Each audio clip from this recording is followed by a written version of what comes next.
поддерживали, а по большому счету это образованные, интеллигентные люди, это профессора университетов, то есть они не могли не понимать, кого они приводят к власти. А сейчас они являются диссидентами. То есть, вот, что вы думаете на этот счет? Я могу рассказать про позицию Анатолия Майсени.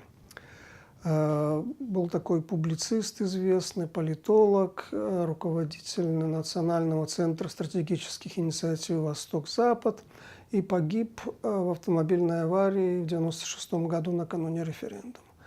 Значит, он объяснял свою позицию, и, в принципе, такой же логики придерживались и другие люди, типа Булахов, Гончар, Лебедько и еще некоторые. Он говорил так: надо убрать всю старую кебичевскую номенклатуру, которая мешает развитию страны, мешает реформам. Кто это может сделать? Вот демократ под демократическими лозунгами, национальными лозунгами на выборах не победит. А вот Лукашенко может победить и может выполнить эту роль, так сказать, устранения старой постсоветской, прокоммунистической номенклатуры. Вот. Ну а потом, когда Лукашенко эту миссию выполнит, потом мы можем его подвинуть и будем, так сказать, уже играть при нем роль серых кардиналов. Он же человек недалекий. Вот, директор совхоза, что он знает, что делать. А вот мы, так сказать, будем рядом и будем им руководить. Вот. Ну и помню, у нас в центре мы так шутили, что после того, как он победил, дескать, Анатолий, пора уже приступать ко второму этапу. Ему так не нравились наши вопросы, и он отмахивался. Ну да, недооценили совершенно. Недооценили его жажду власти, его страсть к власти, его желание править единолично. Вот. Ну, что делать? В Белоруссии не было политиков, не было политики. Вот. Она появилась только недавно, опыта у людей не было, и они, наверное, все мы плохо представляли, что такое власть президента и какова логика функционирования человека, оказавшегося на вершине власти. Я хочу обратить внимание, что ситуацию, похожую на ту, которая произошла в Беларуси, когда Лукашенко стал президентом, устранил фактически парламент и забрал всю власть в свои руки. Такая ситуация была во многих других постсоветских государствах. Возьмите ту же Россию, где в октябре 1993 года даже маленькая гражданская война на улицах Москвы прошла, где Ельцин тоже ограничил роль парламента, и там это происходило в ходе, так сказать, вооруженной борьбы. И в других странах это происходило. Так что это некая такая общая закономерность постсоветских государств, вот, потому что разная степень авторитаризма сегодня, значит, присутствует, наверное, в большинстве постсоветских государств. А если смотреть на политический портрет Лукашенко, который сформировался за все эти годы, какие новые штрихи появились? Ну, безусловно, определенная эволюция у него произошла, эволюция его позиций. Вот. И Лукашенко 1994 года, Лукашенко сегодня, ну, в определенной мере он поменялся. И эти перемены были обусловлены логикой удержания власти. То есть в тех сферах, где логика удержания власти, логика контроля за властью помогала решать какие-то проблемы, стоящие перед страной, ну, вот в этих сферах мы можем сказать, что есть определенные успехи. Например, в политике укрепления независимости, суверенитета Беларуси. Поскольку суверенитет Беларуси, независимость совпадала с его стремлением полной власти на территории этого государства, или, как говорит Александр Григорьевич, клочка земли, вот, то вот в этой сфере, да, мы можем сказать, что есть определенные успехи, особенно мы можем заметить это после 2014 года, после Крыма.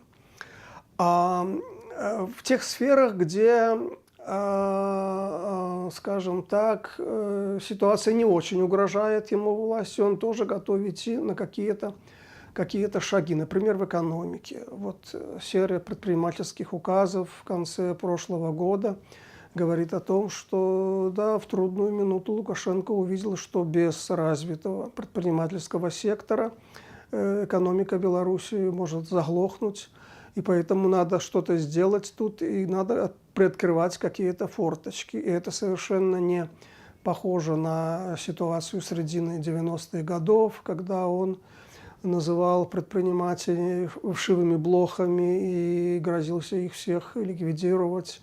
И многое делал в этом направлении, чтобы установить полный контроль.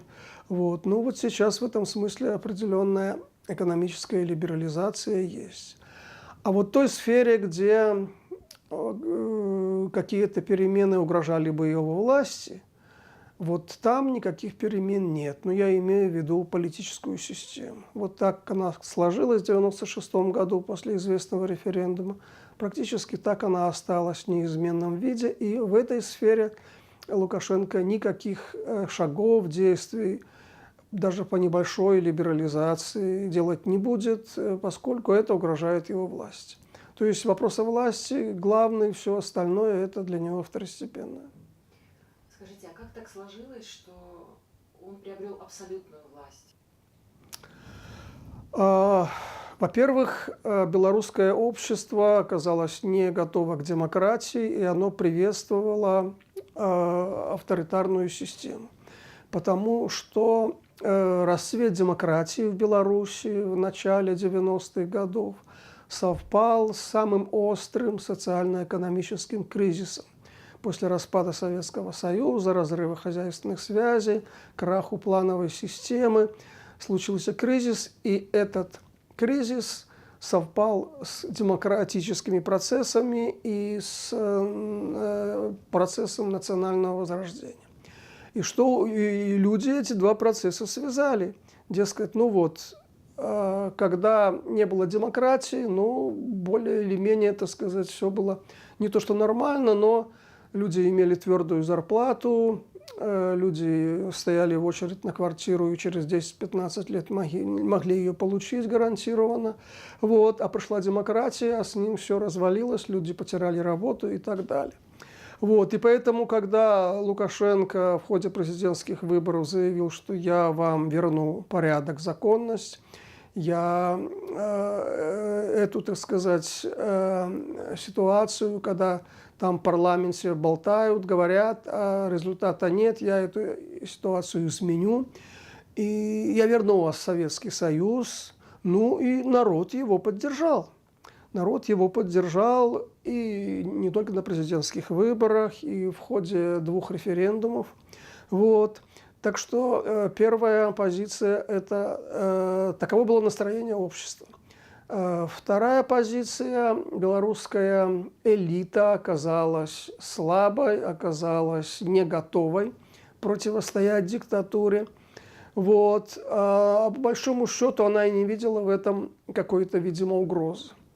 Номенклатура думала, что диктатура, ну, это диктатура только для оппозиции, а для нас-то диктатуры никакой не будет. Но оказалось, что это не так. Оказалось, что диктатура, она для всех. И крупные чиновники, номенклатурщики первыми попали в тюрьму, даже раньше, чем оппозиционеры. Вот.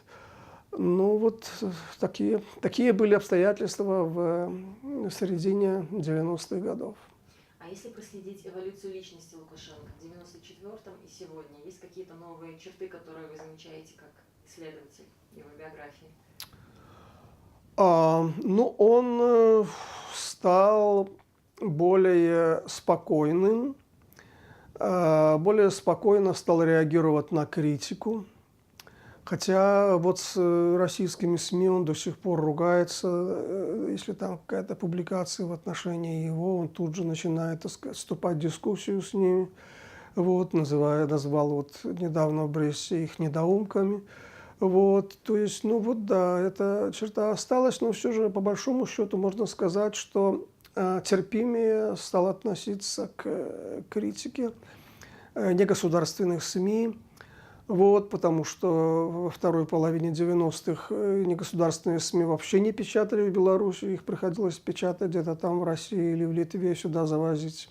Ну, теперь, слава богу, все печатаются тут, и даже в типографии управления делами президента. Вот. Просто он понял, что в эпоху интернета бороться с печатными газетами, ну, это бессмысленно и глупо.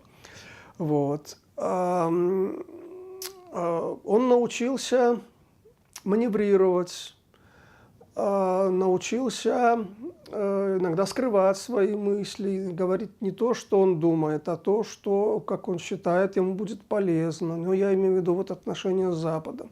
Потому что до 2007 года режим Лукашенко был в ситуации политического, идеологического, дипломатического конфликта с Западом, с Европейским Союзом, с США. И этот конфликт был такой очень жесткий, и позиция Лукашенко была воинственная. Вот, он ориентирован был на союз с Россией. То потом, после 2007-2008 года, он понял, что нужно иметь на Западе тоже какую-то точку опоры. Если не точку опоры, то, во всяком случае, поле для маневра. Вот. И поэтому стал нормализовывать отношения с Западом. Стал терпимее относиться к критике со стороны Запада. Вот. Если раньше, скажем, на любую критику и он, и официальные лица белорусские говорили: не лезь в наши внутренние дела, это не ваше дело, какая там у нас демократия и как у нас с правами человека, то сейчас белорусские власти говорят: нет, хорошо, давайте обсуждать, мы готовы провести семинар насчет смертной казни, еще один семинар, давайте поговорим, почему не поговорить. На все рекомендации по поводу демократизации выборов, которые дает ОБСЕ, опять же, белорусские власти не отметают с порога. Говорят: хорошо, спасибо, мы будем учиться. Правда, на самом деле ничего не делают, но, во всяком случае, на уровне риторики, ну и даже какие-то там косметические изменения в законодательство вносятся после каждых выборов. Там они незначительные, не влияют принципиально на ход выборов, но белорусские власти стали гибче. И Лукашенко стал гибче, это заметно. Вот. Ну, он научился виртуозно выбивать льготы у России. Вот. Он знает, на какие точки нажимать, как использовать российские имперские комплексы. Вот. И благодаря этому он до сих пор получает очень серьезные субсидии со стороны России. Вот. Ну вот, что касается экономики, я уже говорил, что в чем он готов идти на уступки предпринимателям. Если раньше он считал, скажем, Международный валютный фонд — это враждебная организация, которая специально тут предлагает какие-то планы развала экономики белорусской, постсоветской, то сегодня он ведет переговоры председателю фонда, он такой огромный букет в Нью-Йорке вручил, да. Вот, то есть и получил один раз серьезный грант в 2008-2009 году. Правда, больше пока не получается, но переговоры ведут, упорные переговоры, и готовы торговаться. Это уже не враг, это уже партнер по переговорам. Ну, про укрепление национальной независимости я тоже говорил, что проект интеграции с Россией похоронен. Вот, и теперь Беларусь пытается, ну, как бы укреплять свою независимость. Вот Беларусь дистанцировалась от России в ее конфликте с Западом и с Украиной. Вот, Беларусь отказалась от российской военной базы на белорусской территории. Вот. Начались процессы, которые в СМИ получили название «мягкая белорусизация», то есть официальные власти уже не преследуют так жестко людей, скажем, и с флагами, и не мешают проводить курсы белорусской мовы. Вот, и вышиванку вот, активно одели, так сказать, члены БРСМ, да. Вот, то есть, ну вот такая мягкая позиция. И вот даже в Куропатах вот готовы какой-то памятный знак создать. И вот уже вроде как и к этому дело идет. Так что какие-то перемены небольшие происходят. И эта перемена обусловлена именно логикой и удержанием власти. Меняется эпоха, меняется поколение новое. Вот, ну, соответственно, он понимает, что надо что-то тут тоже менять. А если сравнить авторитарный режим Лукашенко и авторитарный режим Путина или Эрдогана, то есть вот в чем особенность белорусской такой авторитарной модели? Ну, понятное дело, что каждый авторитарный режим действует по-своему. Авторитарный режим российский менее персоналистский, потому что управлять лично в режиме ручного управления такой огромной страной, как Россия, просто невозможно. Поэтому Путин вынужден передоверять многие функции, многие решения другим институтам, правительству, там, губернаторам. Вот. В Беларуси все не так. В Беларуси все маломальски серьезные решения принимает Лукашенко. Поэтому в этом смысле белорусский режим более персоналистский, режим личной власти. Вот. Ну, выборы немножко по-другому. В России все-таки выборы более свободные, чем в Беларуси. Там как-то считают голоса, хоть и есть фальсификации. А в Беларуси вообще голоса не считают, по большому счету. Вернее, считают, но их результаты этого подсчета не имеют никакого отношения к тем цифрам, которые называют избирательные комиссии. То есть институт выборов в Беларуси уничтожен под корень. Вот тут как бы в определенной мере такая уникальность белорусская. Вот. В Беларуси практически оппозиции нет в органах власти, но вот только в недавнюю, последнюю палату представителей пропустили 2 представителей демократического общества. Вот. Ну, а в Госдуме российской там как-то до самого последнего времени какие-то оппозиционеры были. Но уж не говоря про Турцию, где оппозиция в парламенте присутствует даже сегодня, после всех этих событий, связанных с государственным переворотом, массовыми чистками и арестами. Вот, так что в этом смысле белорусский режим более жесткий, более авторитарный даже. Можно ли мы говорить о том, что он талантливый политик? Безусловно. Безусловно, он талантливый политик. Вот, коли он так долго находится у власти, то понятное дело, что он хорошо понимает, что такое политика. Ему не надо объяснять, потому что многим людям и во властвующих структурах, и в оппозиции надо долго учить, что такое политика. Ему не надо, у него интуиция. Вот. И он принимает решения скорее не на основе какой-то рациональной логики, а на основе скорее чутья, политического чутья. Есть такой термин в политтехнологии «политическое животное». Вот Лукашенко как раз из этой категории. Он чувствует правильное решение, которое с точки зрения, может быть, рациональной логики другим людям непонятно, а он чувствует.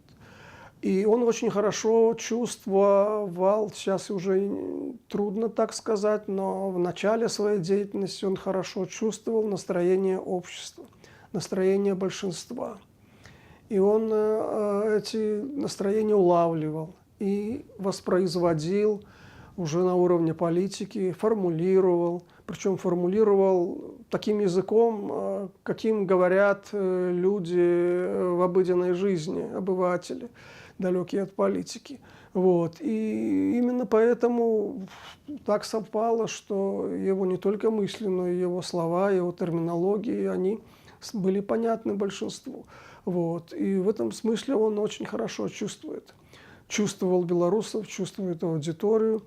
Вот, и благодаря этому он старается идти вслед за большинством. Вот, чтобы в любой ситуации быть, скажем так, в ситуации большинства. Но, правда, в последнее время, мне кажется, он стал терять эти качества, что тоже логично, потому что если четверть века находиться у власти и не иметь реальных контактов с самим населением, потому что те контакты, которые нам показывают по телевизору, это все искусственное. Вот. И оценивать ситуацию в стране по неким аналитическим докладам каких-то спецслужб, да, то даже самый умный человек начинает терять вот это ощущение страны, ощущение общества. И Лукашенко стал его терять, и это очень хорошо видно в последние годы. Тут и этот дурацкий декрет о тунеядцах, вот, собственно говоря, собственными руками создал себе проблему. Тут и вот эта ситуация с младшим сыном Николаем, которую он таскает везде и не понимает, что это белорусским обществом оценивается очень негативно. Вот. Причем это показывают даже по белорусским телеканалам, да. Вот. Ну вот в этом смысле он потерял то чутье, которым обладал. В существующем режиме в Беларуси для вас, как исследователя, что кажется наиболее пугающим? Наиболее пугающим то, что ради удержания власти правящая команда готова жертвовать интересами страны, интересами государства. И чем дальше, тем больше Беларусь выпадает из тех тенденций, процессов, которые происходят в мире. А Беларусь все больше отстает. Ведь последние 5-7 лет у нас практически не было роста ВВП. Там где-то 7%, по-моему, за 7 лет последних. Да. Это совсем мизер. Вот. В то время как весь мир-то развивается, тут даже для того, чтобы стоять на месте, надо бежать. Чтобы остаться, так сказать, на том уровне, в котором была Беларусь. А чтобы догнать развитые страны, надо развиваться быстрее. Вот. Но власти категорически отказываются проводить структурные реформы, к которым их всячески подталкивает и Международный валютный фонд, и эксперты, и даже российская власть заинтересована в том, чтобы Беларусь прошла приватизацию, потому что что-то перепало российскому капиталу. Вот. Но власть, руководствуясь своими эгоистическими интересами, готова идти на все, только бы не создавать, ничего делать такого, чтобы это угрожало власти. И, скажем, реформы угрожают власти, реформы создают определенные проблемы в обществе и во власти. И поэтому тогда лучше этих реформ не будем проводить, потому что это есть угроза. И вот это, конечно, самое печальное.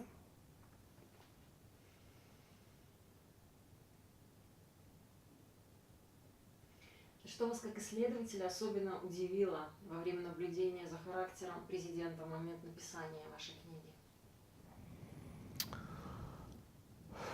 Ну, там было много разных таких моментов, разных сюжетов.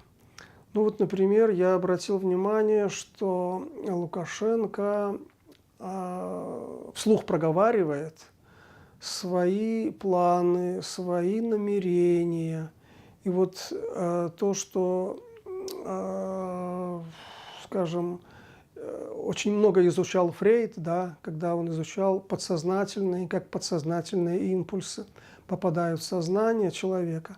Ну вот как бы Лукашенко был бы вот просто замечательным объектом для его исследования, потому что его подсознательные импульсы часто, скажем так, неосознанно им все время попадают в его сознание и, значит, публично проговариваются.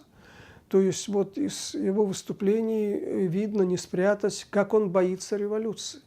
Причем любые события, где там в каком-то регионе мира свергают диктатора, он реагирует очень болезненно. Хотя, казалось бы, какое это себе дело. Вот тут и президента бывшего Киргизстана приютил себе, дал политическое убежище и гражданство, приглашал к себе Милошевича когда-то, хотел даже предоставить политическое убежище Саддаму Хусейну в Ираке. Вот. Очень болезненно воспринял крах режима Муаммара Каддафи в Ливии, и особенно его жестокое убийство. И после этого он вдруг загорелся идеей территориальной обороны. Вот. Или вот как он прореагировал на смену власти в Армении, которая была весной. То есть, ну вот, он не может скрыть то, что ему очень сильно болит и чего он пугается. Вот. И поэтому все, что он думает, он так или иначе проговаривает, либо в форме утверждения, либо в форме отрицания. И когда я разговариваю, скажем, с иностранными дипломатами, я всегда говорю им: внимательно слушайте Лукашенко, он выдаст все государственные тайны. Вот. Ну, что еще? Вот я обратил внимание, как он использует, скажем, других политиков для возвышения собственного реноме. Вот. Сначала он хвастался, как лично знаком с Михаилом Горбачевым, что Горбачев меня приглашал на совещание в ЦК КПСС, и я там выступал, я там дискутировал с Горбачевым. А потом, через какое-то время, объявил, что Горбачев плохой политик, слабак. Он сопли жевал вместо того, чтобы навести порядок, и в результате упустил страну. Вот это, так сказать, синдром Горбачева очень глубоко сидит в его сознании, и он боится оказаться в его роли. То же самое с Ельциным. С одной стороны, он, так сказать, был главным партнером по интеграции, но потом он, опять же, в своих репликах показывает, что Ельцин никчемный политик, слабый, больной, и как бы приходится его поддерживать. Да. Когда-то он там говорил Коржакову, что когда ему плохо, то вот и приезжают, говорят, позовите Лукашенко, пускай он приедет, и, так сказать, он на него положительное влияние оказывает. Да. Вот такой способ сначала, так сказать, чуть-чуть приподнять политика, а потом, опираясь на него, на его фоне, показать, какой на самом деле он крутой. И такие психологические операции он проделал несколько раз. Вот если это внимательно слушать. Абсолютно удивительная тема особая — Лукашенко и спорт. Лукашенко и хоккей, да. Политики достаточно разумный, рациональный человек, который делает глупости, но не всегда очевидные для большинства населения, да. То вот когда он выходит на хоккейное поле, все, у него здравый смысл улетучивается, и для него победа в любом турнире, даже если его противники там бывшие игроки сборной СССР или игроки НХЛ канадского, для него это вопрос принципа, и ради этого он готов эти рождественские турниры январские каждый год организовывать, причем просто иногда курьезные, смешные вещи, когда вот на прошедшем турнире в январе в этом году, да, приехала якобы сборная Швеции. Ну и транслируют матч, и смотрят какие-то все фамилии славянские там, да. Выяснилось, что в этой сборной Швеции только 2 шведа было. Вот. Ну и вот такие курьезы на каждом шагу с этими спортивными соревнованиями. Ну, и то, что на эти соревнования гонят студентов и школьников. Более того, чиновники должны приходить, все правительство приходит на стадион и кричит «Ура!», так сказать, аплодирует каждому голу Александра Лукашенко. Вот. Вот он не замечает этого абсурда, абсурдности ситуации. Вот. Ну вот как бы да, когда он одевает хоккейную форму, то здравый смысл от него исчезает. Это феномен, это странная ситуация, но вот это так. Расскажите, пожалуйста, о судьбе книги. Немножко о вашей книге, как она подготавливалась, где вы ее издали и что произошло дальше.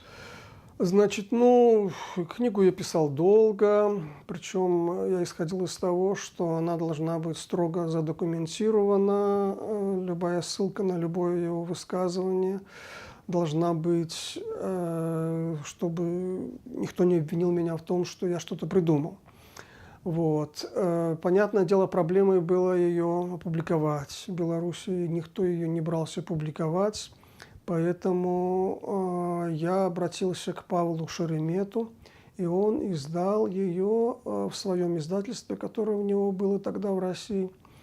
Вот. И потом уже из России пришлось перевозить сюда, в Беларусь, и тут распространять через какие-то общественные организации, через партии политические, через, так сказать, структуры какие-то, потому что ни один магазин в Беларуси не хотел ее продавать. Поэтому книга разошлась, так сказать, помимо официальной торговли. Потом книга была издана на французском языке в Париже, потом переиздана в Польшу на польском языке. И вот пока два зарубежных издания этой книги есть. Ну, отзывы хорошие, все спрашивают, когда будет продолжение. А вы собираете материал для продолжения? Ну да, собираю.